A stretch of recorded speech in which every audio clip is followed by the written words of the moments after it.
My name is Nafisa, and I was forced to marry my own father.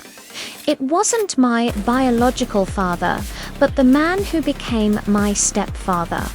Because of a cruel, senseless tradition, I had to share a husband with my own mother. On my wedding night, it was my mother who lovingly decorated the chamber for me and her husband. I was her co-wife now. My world had shattered. It all started after my real father passed away. My mother and I were left with nothing. We struggled just to eat. That's when a family friend, Arun Kaku, stepped in. He was wealthy and kind, and he helped us with money, with food, with everything. He became a father figure to me. My mother leaned on him, and over time, their bond grew. One day, my mother told me she was going to marry Arun Kaku. I was horrified. I was in college, in love with a boy named Rahul. I had my own dreams. I pleaded with her not to do it. I reminded her of the dark tradition in our community. If a widow with a daughter remarries, the daughter is often forced to become the new husband's second wife. It's a way to keep property within the family, they say. My mother brushed it off, thinking Arun Kaku was different. She thought he was a good man. She was wrong. After the wedding, Arun Kaku's true nature began to show.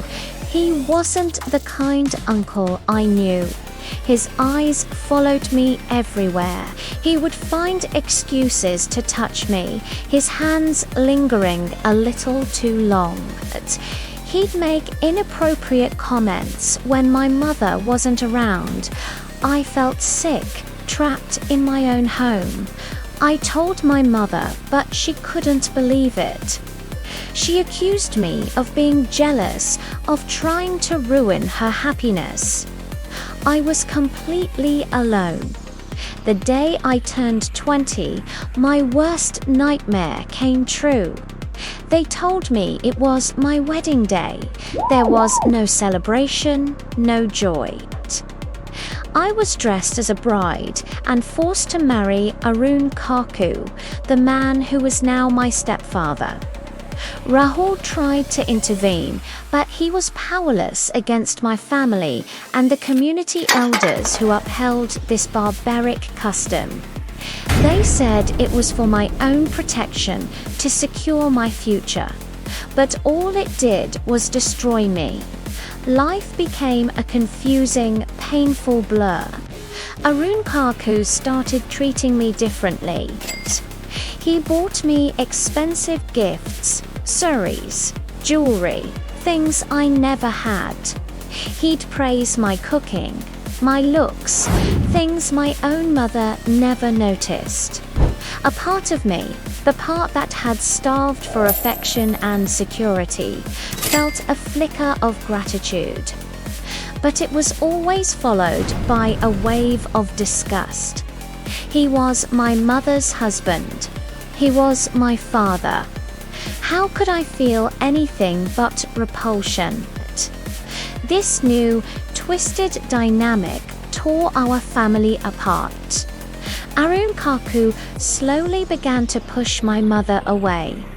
He'd spend all his time with me, creating a wedge between mother and daughter. He made us rivals for his attention. My mother, once my protector, now saw me as a threat. The love we shared curdled into resentment and jealousy. We were two women trapped in the same house, sharing the same man, and our bond was broken beyond repair. The day my mother finally packed her bags was the quietest day of my life. There were no big fights, no dramatic scenes. She just looked at me with empty eyes and said she couldn't live like this anymore. She couldn't watch her daughter living her life with her husband, and so she left. She left me alone with the man who had destroyed our family.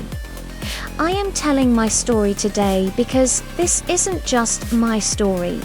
This is the story of countless girls who are sacrificed at the altar of tradition.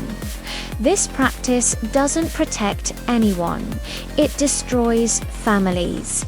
It pits mothers against daughters.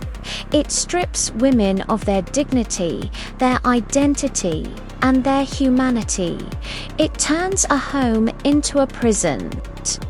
This custom must be stopped. We need to raise our voices against it so that no other daughter has to call her mother's husband her own. No one should have their life stolen from them like this. Thank you for listening to my story. Please share it so that more people are aware of this injustice. Let's work together to end this cruelty.